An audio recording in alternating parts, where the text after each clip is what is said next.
This is an ad by BetterHelp.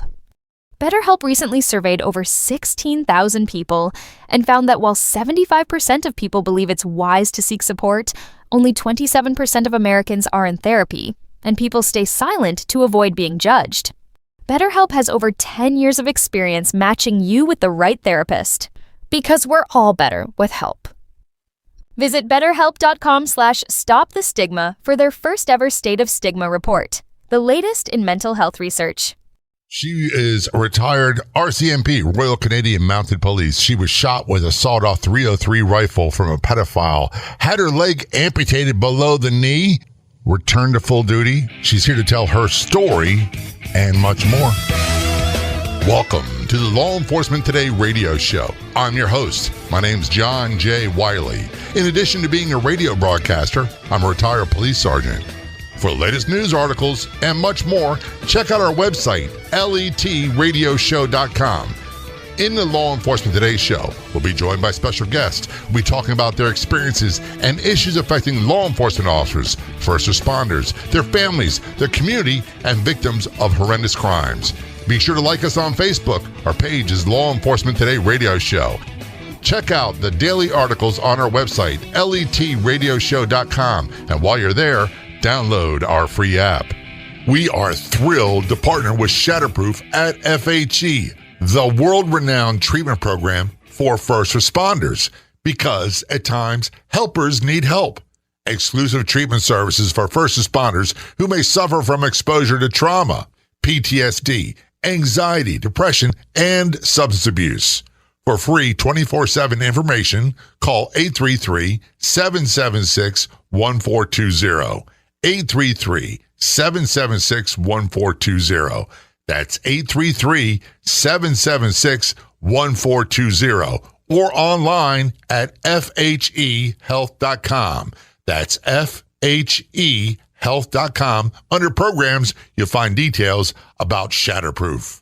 Calling us from Canada, we have Laurie White on the phone. Laurie is retired R.C.M.P, Royal Canadian Mounted Police. You know, Dudley Do Right. I've had one R.C.M.P on the show in over 5 years, so I'm so thrilled she's here. Laurie is retired from the R.C.M.P. She was shot by a pedophile in 1998 with a .303 rifle, had her leg amputated below the knee, returned to full duty, and has an amazing story. Laurie, thanks so much for agreeing to be a guest on the show. Very much appreciated. Thanks for having me. I'm honored to be your second Mountie on here. Yeah, and you know, I got to be honest with you, Laurie. I don't know much about Canada. We're neighbors, and I jokingly say Dudley Do Right, the cartoons, because that's all I seem to know. And, you know, there's violence. I don't think of violence in police work in Canada, although there is. There's so much I don't think about. And I also don't tend to think about, and I'm sure a lot of people don't either, the after effects of all this violence that it takes a toll on first responders like you. Yeah, I mean, we definitely don't have the level of violence, I would say, that the United States has. And certainly where my incident happened was a northern, small British Columbian community, so certainly not there. It was very unexpected. But it certainly is here, and I definitely have 24 almost years of experience since my shooting to talk about all the different ways that it's impacted me. And I got to thank you for your service. And I again, will admit, I don't know much of anything about Canadian policing. I've seen news reports. I think the one was where the guy went off the deep end at the Parliament building, for lack of better words, and a retired sergeant took him out. I remember that one. I remember a mass shooting, I think it was in Nova Scotia, more towards the East Coast, where a female Mountie was killed. I remember that one. And I remember a couple others, but there's not a whole lot. It's true. There aren't a whole lot, and I'm actually grateful that you brought up that situation out east. And while I was not part of it, I'm on the West Coast. It was actually a friend of mine, an acquaintance from our training, that was actually that female member. So thank you for honoring that sacrifice as well. So in Canada, we have federal policing, which is what the R.C.M.P does. So we're the national police force. And then we have provinces here and territories, so we have provincial police forces, and then we also have municipal police forces. So we have 3 different levels of policing. So the R.C.M.P is the national police force, and so when we joined up for the R.C.M.P, we wrote on the dotted line and we signed our name saying that we would commit to go anywhere within the country. Whereas, obviously, if you join a certain city or municipal force, that's where you're going to be doing your career. Not so much the same for us. And people forget, and I'm guilty of this, Laurie, how big Canada is. It's a huge area. And certain portions of it where you have a member of the R.C.M.P., there might be 1 or 2. That's it. There's no backup. Exactly. And that's what's so unique about this organization. I mean, we cover such vast geography. And you're right. I mean, some of the places you could get posted to are cities that are 500,000 people, and there are places that you fly into. So there's just a multitude of opportunities within this organization. Did you want to go into police work as a child? Is this something that you had a calling for, or did you stumble on it? I stumbled on it, and I feel sometimes like I have to defend my choice, but really what it was I went to university thinking that I was going to become a phys ed teacher, and when I got done my master's degree, actually, I couldn't find a job. I had sort of shifted from teaching in my final couple of years of university, but I still was wanting to be in the health and wellness field, and I couldn't find a job. So I was working at a gym in my local, in my hometown, because I'd moved back with my parents after I graduated, and I met an R.C.M.P officer in my hometown, and my hometown is actually on the U.S. border, and so the job that the R.C.M.P does there is only federal. And so I didn't really see them in a uniformed position. That was not what my awareness level was. So what I thought that I was signing up for was definitely not what I ended up getting into. So while I didn't have it as my lifelong childhood goal, I definitely was very keen and very committed once I actually found the job. I mean, once I got to training in Saskatchewan, where everybody goes, it's in the R.C.M.P, we have to go there for 6 months. It was hair straight back. Like, I loved it. I loved the adrenaline. I loved the teamwork. I loved the unexpected nature of the work. So I was very, very committed. There's a lot of similarities in that. I mean, I had a calling from my teenage years. At first, I wanted to be a priest. And then, for whatever reason, I decided that was not my calling. I jokingly tell people I had a date one night and Miller High Life was involved, and I knew right then priesthood and celibacy was not for me. And police work was right afterwards. But I too, like you, fell in love with it. I fell in love with the adrenaline rush because there was quite a lot of it. I also liked the service aspect. And I really liked that it wasn't, straight 9 to 5, same thing every day, day in, day out, or factory line worker where you're putting this widget together. I didn't want that. I wanted something a little bit different.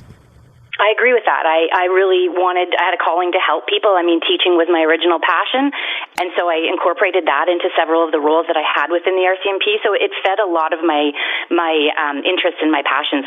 So you graduated, and where were you assigned? So I'm from actually Ontario. I'm from about an hour from Ottawa. And when I joined in 1995, I was sort of led to believe that I'd have a little bit of say in where I was going to go across this massive country. How much of a laugh do you get out of that one? Well, now a lot. Yes. Yeah. So I had listed my top 3 provinces. BC, British Columbia was my third, and that's where I got sent to. And in fact, I got sent to a place called Kitimat, and I'd never even heard of it. So it was a very small community up north, 10,000-ish people, and definitely not near anything I ever knew, or people I didn't know anybody there either. So it was a huge eye-opener when I first got sent there. Is it safe to say it was a bit of a culture shock for you? Definitely a culture shock in many, many ways. So you did what we did, I'm assuming, and I'm going to ask this as a question. We did what people call community policing nowadays. This was called everyday policing back then. You talked to people, they got to know you, they saw the same 3 officers working a post every day. It was very little variation, and you got to know people on a first-name basis, who was good, who was bad, who was troublesome, who had a drinking problem, who would cause fights on Friday nights, all that sort of stuff. Was that the same for you? Exactly the same, and you get to know the community so well, and you build those relationships and that rapport with the people in the community. And because it's so small, and I was new, and I think at the time there might have been one other female posted there, so you're very much on display, like everybody knows your every move, and so that was a big adjustment as well. But it was definitely a very supportive community, and it was fun. Like, I took that on as a huge challenge because it was exciting. Where I policed in Baltimore, one of the ways you could tell you made it, people know, is they gave you a nickname. Did he give you a nickname, the people in the community where you worked? They didn't, that I'm aware of anyway. Certainly not a nice one that they would use to my face. The reason I asked that is because it was such a thing. I've had multiple nicknames. Laurie, by the way, is retired R.C.M.P.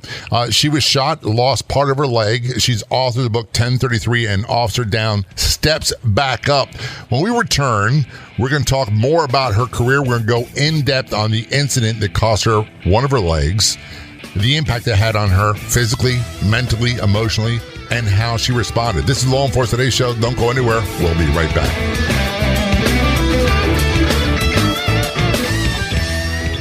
The place to be online is our Facebook page. Do a search on Facebook for Law Enforcement Today Radio Show. You'll get access to unique news articles, editorials, and so much more.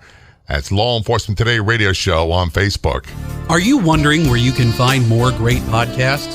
Head to letradioshow.com, click Be Heard, and discover other fantastic podcasts like this one. Also available on our free app, all at letradioshow.com.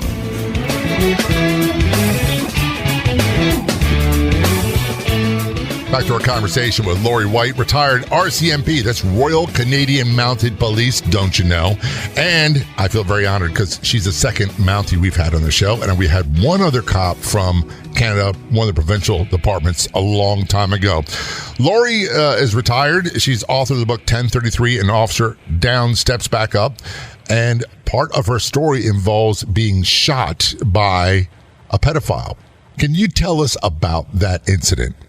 I sure can. So in November of 1998, I was investigating this pedophile, and I was going to his house with two of my partners to execute a search warrant at his residence. And we were not sure if he was home. He didn't have a history of violence or anything like that, so it didn't warrant a big response in this day, and he certainly would have had no indication that we were going there in this on this particular afternoon. So we arrived at his townhouse complex, and I was on the right sort of side of the door underneath the carport. One of my partners was to the left of that door, and then the third was around the rear of the unit. And all of a sudden I heard a loud pop, and it was just like a balloon popped right beside my ear, and I just couldn't hear. It was all my ringing and just like a reverberation in my head kind of thing. And I was still standing there, and I looked at the white door that was in front of me, and I saw this gaping black hole. And I smelled the familiar smell of gunpowder, and I tasted that chalky residue that comes along with that. And then all of a sudden I look down and I see this grayish, blackish, whitish smoke coming from my right shin. And I said to my partner, I've been shot. And he said, what? I said, I've been shot. And he said, well, lie down. So I obligingly laid down on my left side because it was my right shin. And I kind of curled up into a bit of a fetal position, kind of tucking my right leg in as close to my left leg as I could. And he quickly bent down, my partner, and he used the code. In Canada, it's 1033. It means officer down. It means emergency. It means everybody drop what they're doing. You got to come. And that officer down was me. And I heard him use that on the radio to the dispatchers. And he quickly said, Laurie, you've got one bullet hole to the shin, and he dragged me around a neighboring vehicle for safety. It was very much a panic situation, like very chaotic. I heard the sirens come. It's a very small community, as I mentioned, so the responders there are firefighters and paramedics, so they do both jobs, so I knew them all. And so the two that responded to my shooting just came sprinting in on foot from where they had parked their vehicle out of the line of fire, and they just quickly grabbed me, one underneath my knees and one underneath my armpits, and they raced with me back towards the waiting ambulance. So I was rushed down to the Kitimat Hospital, where they were making arrangements for me to fly to Vancouver because I needed to be in a bigger trauma center. And I had felt my leg dangling when they had picked me up and carried me from the scene. So I knew my leg was badly broken, but I really had no sense of other injuries or what I was facing. There's nothing that would alert you to say this is really, really bad? I'm not downplaying getting shot. I can recall many times in my career, we would pat each other down. Frixie, are you hit? Are you hit? We didn't know. You didn't know until, oh, okay, I'm fine.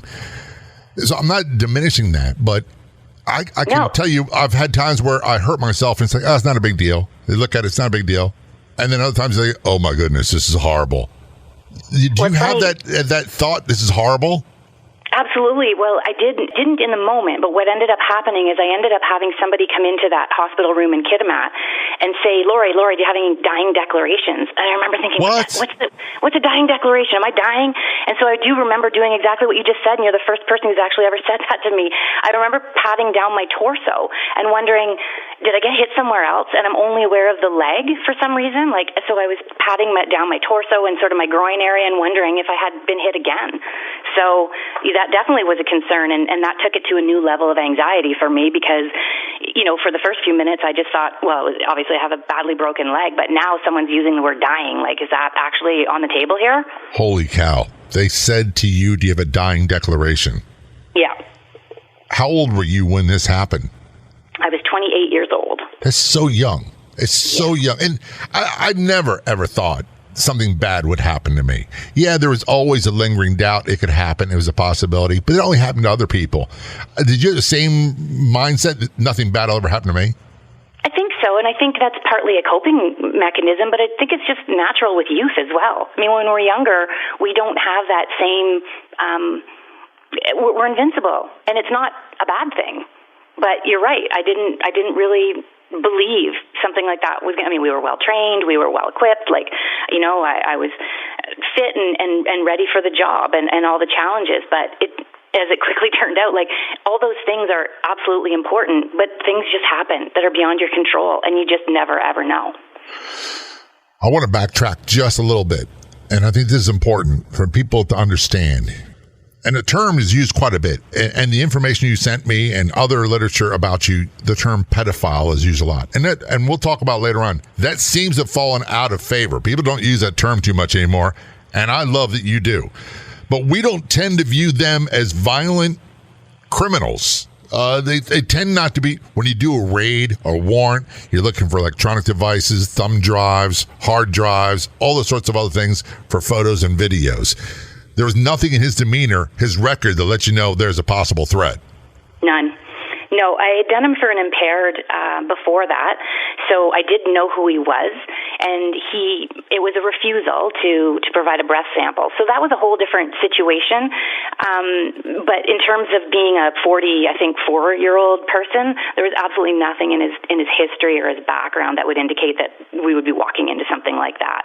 And the truth is, too, is he shot me through a door, and while people have been judging me, have judged me in the past with regards to where I was standing, where I was positioned, nobody was there, and I hate that, right? I hate that.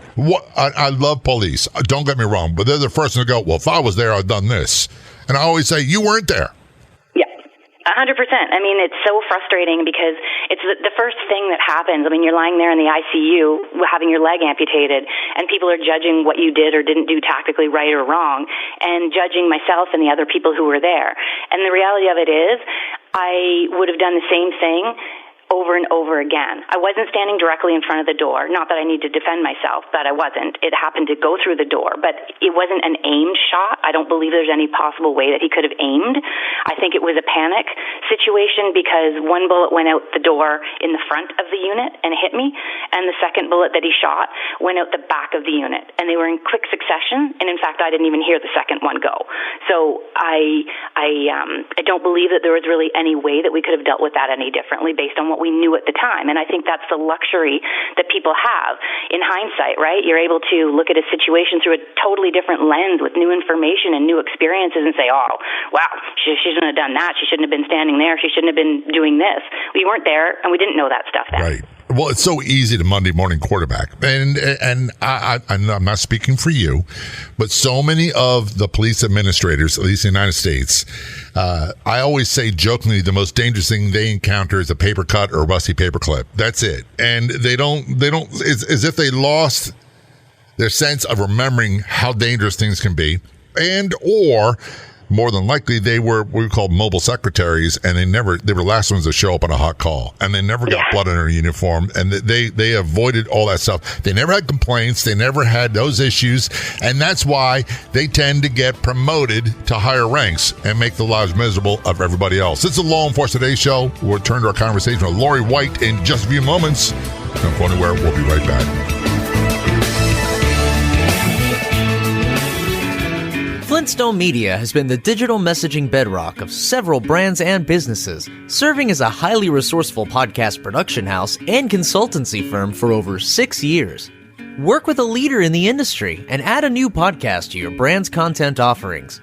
From show development and setup through recording and distribution, Jemmy will lend her experience launching dozens of podcasts and producing over 1,000 episodes, making creating your show a simple and easy turnkey process for you. Visit flintstonemedia.com for podcast samples. That's flintstonemedia.com.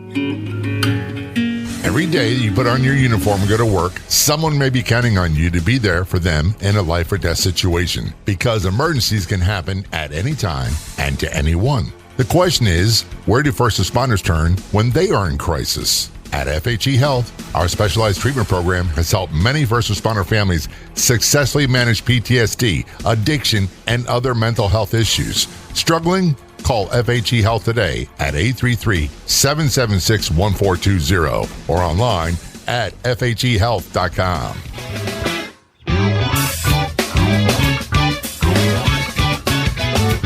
Return conversation with Laurie White on the Law Enforcement Today show. Laurie is retired Royal Canadian Mounted Police. She was shot in November 1998, lost part of her leg. We will talk about that in a moment due to amputation from that shooting.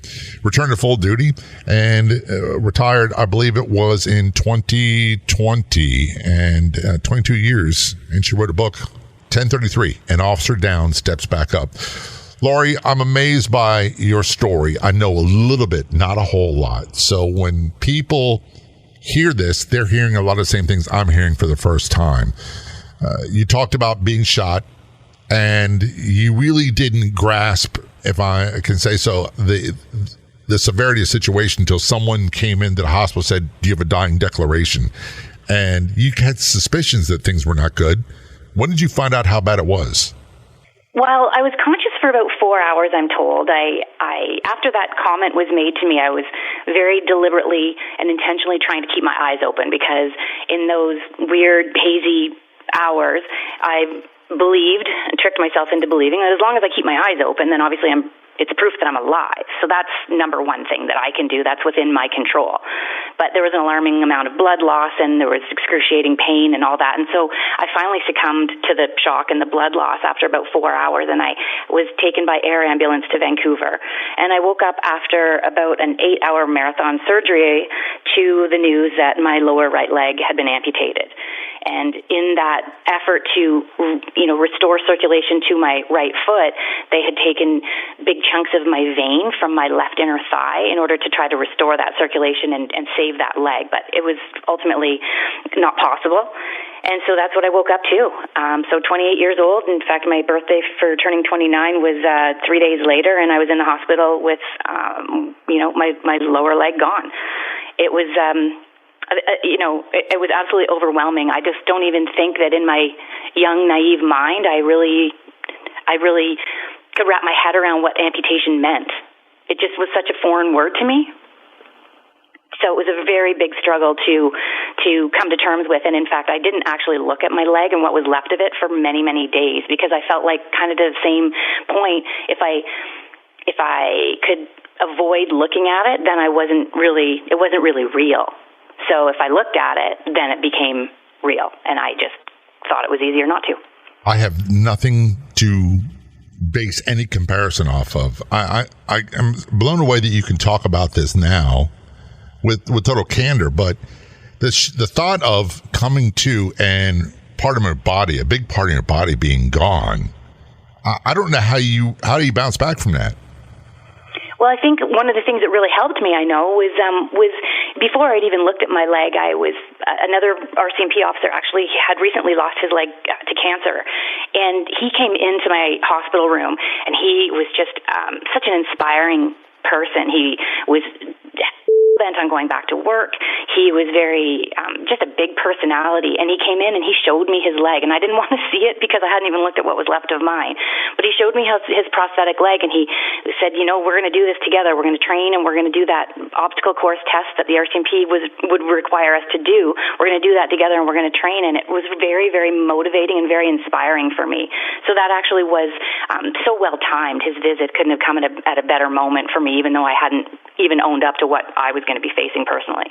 So you're getting motivated by another person who lost a limb, lost a leg due to cancer, and you found it to be motivating. Instead of, I'm just trying to imagine what it'd be like for me. I can't help but think I'd be so angry, even to this day.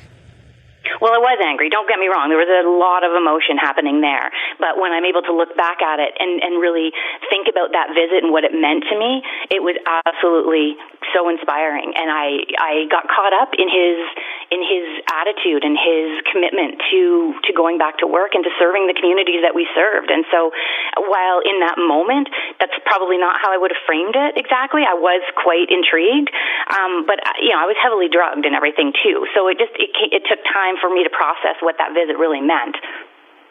Well, I'm looking at the internet right now, and I'm seeing pictures of you. You're a redhead, too. And I am. I'm of Irish descent. We have a lot of redheads in our family, and we have a saying that redheads are God's way of putting a warning label that people are fiery. Is that a fair assessment for you?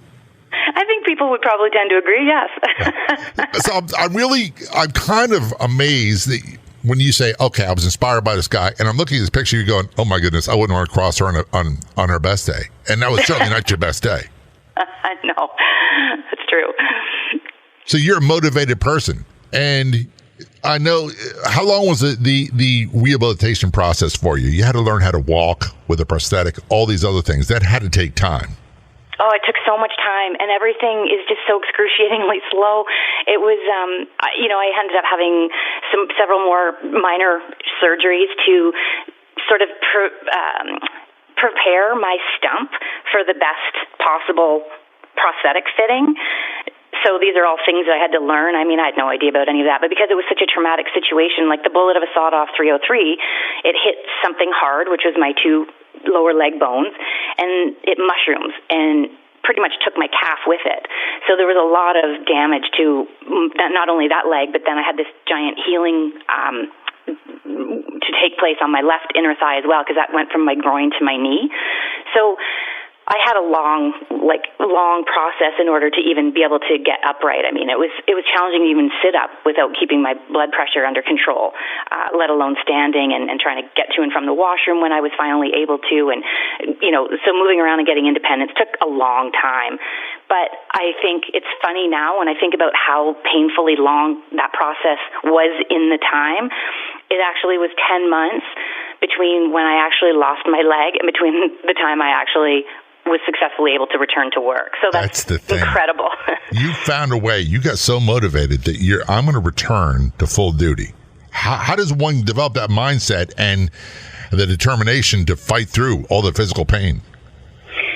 I think that in the early months especially, I needed that routine and I needed to have goals, and they were very, very small. And they're so insignificant to even state to anybody else, but to me, I had these little goals all the time that I had to do this and I had to do that. One time I didn't even have a prosthetic leg, but I was upright on crutches, and I crutched 20 blocks on my crutches just to prove to myself that I could. So I would set these little goals and feel like I had to tick things off my box, because my full-time job in those early days was rehab. And so any rest to me indicated weakness, and it indicated like a lack of commitment. And so I would sort of chastise myself when I would take breaks, because I would feel like I didn't deserve them. I'd be like, do I truly want to get better if I'm going to sit around and veg on the couch? Like, does that really say that I want to get better and that I want to reclaim my life? So it was kind of a weird emotional battle too, because you need the rest, but I felt like the rest was almost the enemy. I'm very much impressed by your attitude, your mindset going through this, and where you're at today. But I can't help but thinking, if someone came to you and said, look, I got tough things in my life, and they want a tea and crumpets and a sympathy party, they're not going to get that from you. Well, I like to think I'm a better maybe parent and friend than that, but I do like to I like to think that I can allow myself a little bit more flexibility and permission to be emotional or take those breaks in that. But I really feel like ultimately it's for our own good in order to make sure that we are putting ourselves in a position to step forward somehow, some way. It doesn't have to be, a big step. It doesn't have to be something that is gauged or measured by somebody else, but has to be meaningful to us. And that's what's important.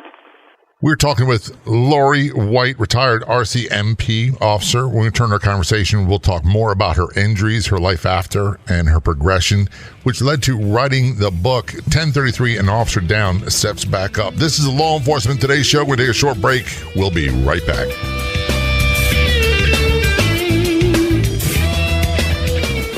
Missed an episode of Law Enforcement Today? You don't have to anymore, because now you can listen to it on Pedophile, the free new app that makes listening anytime, anywhere so easy.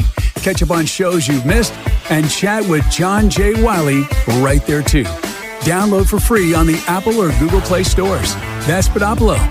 And John J. Wiley wants to hear from you inside Pedophile. Hey folks, when you have a chance, check out our Facebook page. Do a search on Facebook for Law Enforcement Today radio show. When you get there, click like and follow. That's click like and follow Law Enforcement Today radio show on Facebook.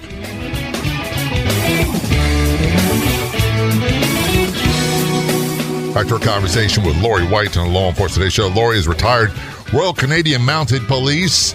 She was shot, had part of her leg amputated below the knee, shot with a sawed-off .303 rifle back in 1998, returned to full duty, and is author of the book, 1033, An Officer Down Steps Back Up. Part of the conversation we're having, Laurie, is, and I'm getting better at not doing this, is playing the comparison game, and it's a losing thing. My career was ended. A guy tried to shoot me with my service weapon while still in my hand, and fortunately he didn't. He survived, I survived, but I thought I sprained my wrist. And I had multiple surgeries, multiple steel plates put in, and my right hand is fused. And I was retired at 33. And I'm thinking, you lost half of your leg and you're back to work. Something's wrong with me. No, I'm entirely in agreement with you on several of the things that you just said. And one is the comparison game. I talk about that in my book as well. It does nobody any good to look at my situation or your own situation in comparison with somebody else, because everybody brings different things to the table. Right. Everyone has different life experiences, different expectations. So I agree. Like, that was one of the things that when I went into my rehab facility, where I would spend about 8-9 months, I remember walking in those doors and seeing people who were burn victims and stroke victims and spinal cord injuries, amputations. Like, there was no end to the things that people were facing. And I did feel that. Like, I felt like they're looking at me like I'm so lucky. But no one was thinking that. No one's looking at somebody who's got a newly amputated leg and going, gee, she's so lucky. And so I really learned early on that there was just no value in trying to compare myself to other people. Right. It's a very self-centered thing that we do. And part of it is, and I'm opposed to this as a question. You return to full duty. You have a prosthetic. You're missing part of your leg. There's a certain mindset you have to have. Policing in America, I'm sure, is the same in Canada. A certain image you have to project. And part of it is a mental game. Hey, you're not going to mess with me. You had to have some sort of increased, I'm going to show people I am not the one to play with. I don't know if I would have worded it like that, but one of the things that I did commit to doing was returning to duty. Once I got the approvals and I'd passed all the tests, because I had to do all the physical tests and the shooting and the driving, because of course it's my right leg, so driving tests and police car driving tests, all those things. Once I did all that stuff and finally got the approval to go back to work, I chose to go back to Kitimat. And I wanted to do that because I wanted to reduce the external pressures. And so I felt like if I went back to a community that I knew, that I had some support, that I knew the internal office processes, that I had very supportive colleagues, that was reducing that external stress. I knew my way around. Like, I wouldn't have had to learn new directions, because right. in this job, you transfer around, and all those things change every time you change detachments. And so I felt like I was trying to set myself up for success in the best way possible by returning, because I knew that if I couldn't return successfully there, then it wasn't going to be part of my future to go back to policing. So I think that was a very wise move. And so I did go back there for about a year and a half, and then I transferred out.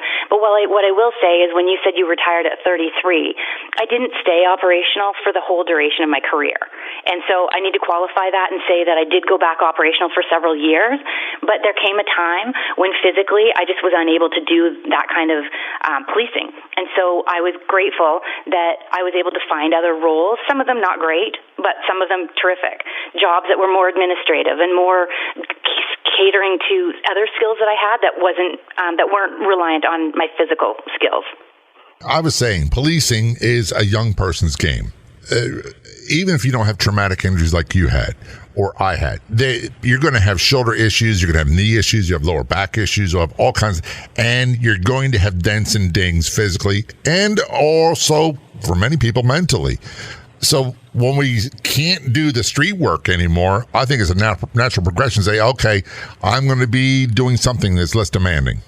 Yes, and I think that organizations and agencies, especially big ones like the R.C.M.P. and other large ones, there's so many other roles that people can do. You bring a wealth of experience. At 33, I'm sure you did, and while I don't know all the ins and outs, obviously, about your story, there are other ways to absorb people and make you feel valued and give you meaningful work, and we need to do better. So I think we're getting better overall, but we still have a long way to go, because at many times during my career, it felt very rudderless. I didn't have any direction, whereas many of my friends and colleagues would go into positions and they would know that they were going to go into major crimes or drugs. Or I never had that. It was more about who was willing to take me, because you feel like kind of like a liability in some respects, even though you know what you bring to the table and what your experience is. It's almost like you have to prove yourself to these other people all the time. And it was based largely on networking, which is frustrating as well. So it was about who you knew and who was willing to take a risk on you, it felt like. So, Laurie, you had the obvious trauma of the shooting, the amputation. There's also a lot of things that we experience in policing that take a toll, and a lot of people use the term PTSD. I prefer PTS, post-traumatic stress. Was that an issue for you? Absolutely it was. And I think that back when I got shot in 1998, no one was really talking about that then. And I remember a psychiatrist coming into the ICU and having a quick meeting with me. But of course I was drugged and hadn't really processed anything that had happened. And at that time it was kind of like, well, she seems to be doing as well as she could be right now. And here's your card, and here's my card. And if you need anything, reach out. And I didn't really give it another thought until when I was going back to work. I knew that I had to get a psychologist to tick that box in terms of all the steps I needed to take to return to work. And so I went and sought out help then. It wasn't great initially, but then I finally found someone who was good. We didn't really talk a lot about post-traumatic. I don't even remember that conversation. It was more about just where my head was at. So that was in 1999 when I was going back to work. In 2003, I had a visit from our Veterans Affairs here in Canada. We have some certain coverage under Veterans Affairs Canada, and one of their representatives came to my home. And after our meeting, he looked at me and he said, "Laurie, have you ever considered post-traumatic stress?" This is, of course, 5 years after the fact. I'm pregnant with my first child, and I'm thinking, I don't even really know what that is. And so he said, well, I think you should look it up and see. So I quickly went to the old Google, and I did all these little quizzes that kept coming up, and it just all of a sudden made sense. Sleep disorders, depression issues, my preoccupation with safety. There were just so many things that all fell into place, like hypervigilance. And as I was going through these little questionnaires, I'm thinking, yes, I have that. Yes, I have that. Oh my God, I have post-traumatic stress. But no one was really talking about it. So it was a very kind of new thing. So while I feel like I was one of the first-ish, I clearly wasn't the first, but, it was still early, I guess, to be talking about that. In many ways, you're a pioneer in the recovery from post-traumatic stress, because back then we didn't talk about it. I can say in America we didn't talk about it that much, and in the early 90s we didn't talk about it at all. Yeah, I think that getting diagnosed, while it was almost like a bit of a relief in some respects because it kind of provided context for some of the issues that I was facing and the things that I was going down all these rabbit holes, trying to figure out, like, why wasn't I sleeping? Why was I having nightmares still? It's been 5 years. Like, why would I still be dealing with all of that? And it felt like the physical stuff was kind of largely under control, but the psychological stuff, I just couldn't escape it. And so I really realized after doing extensive therapy, and I'm still in therapy, I still go because I think it's critical for ongoing maintenance, because things impact you differently at different times in your life as well, depending on what phase you're in and what you're facing. And so I think it's a really healthy coping skill and something that I'm committed to do for the rest of my life. But I really feel that we need to be more open-minded about having these conversations. And while we are doing better, we still have a long way to go. We do. And did this inspire your book, 1033 An Officer Down Steps Back Up? It did, and I think that what happened was, when I first got shot, I always said, I'm going to write a book someday. And every time over the next 22-ish years, I would look at what I wrote and think, now isn't the time. I need to find myself in a different place. And when I was retired, finally in January 2020, and then COVID kind of hit in March, I was able to have some time and some distance from the closure of my career, and I was able to take another look at what I had written over all those years and look at it through that same lens that we talked about at the beginning of the interview. And it's like, okay, I can actually look at things slightly differently now, and I feel like if I had written this book any sooner, it wouldn't have landed in the way that I would have wanted, and I guess that's why it never happened any earlier than it did. So it was more about, for me, it was about humanizing the uniform, really, and showing the person behind the badge, because we are all forever changed by this career choice. Absolutely. We are. And the book's called 1033 An Officer Down Steps Back Up. Where can people find the book, get more information about the book, purchase it, or find details about you? I think I'm on social media, and the book is easily found online. Awesome. Laurie, thank you so much for your service. Thanks for meeting guests on the Law Enforcement Today show and sharing your story. All very much appreciated. Thank you very much for having me. I really, really appreciate this opportunity. I'd like to thank our guests so much for coming on the Law Enforcement Today radio show. The Law Enforcement Today radio show is a nationally syndicated radio show broadcast on numerous stations once a week and growing. If you enjoyed the podcast version of the show, please do me a big favor. Tell a friend. I'll be back in just a couple days with a brand new episode of the Law Enforcement Today radio show and podcast. Until then, this is John J. Wiley. See ya.